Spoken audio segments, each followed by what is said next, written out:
Dear beloved, if you're anything like me, you opened your planner this week and saw a schedule so packed it looked like a hostage negotiation.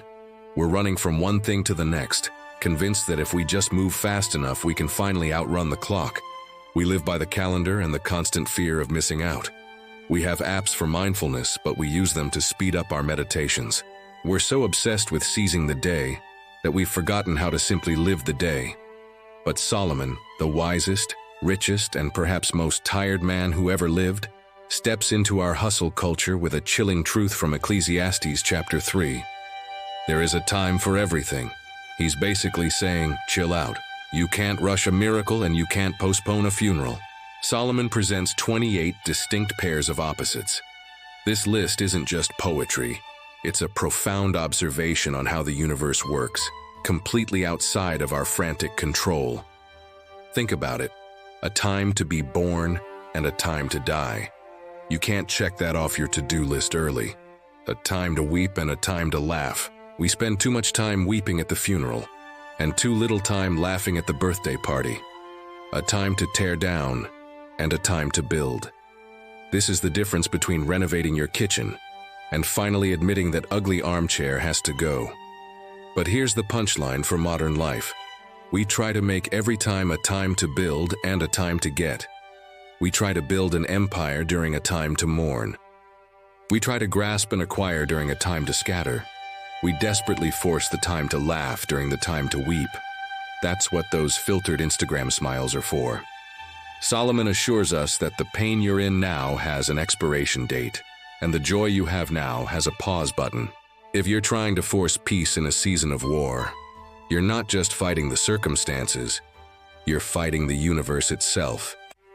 And the universe is winning. Solomon asks the key question of hustle culture. What does the worker gain from his toil? What's the return on your stress investment? We're so busy doing that, we've forgotten how to be. We think if we drink enough coffee, we can cheat the time to sleep. We think if we buy the right moisturizer, we can cheat the time to age. We're addicted to feeling useful, so we resist the time to simply be still. This constant striving is what Solomon calls a burden God has laid on the human race.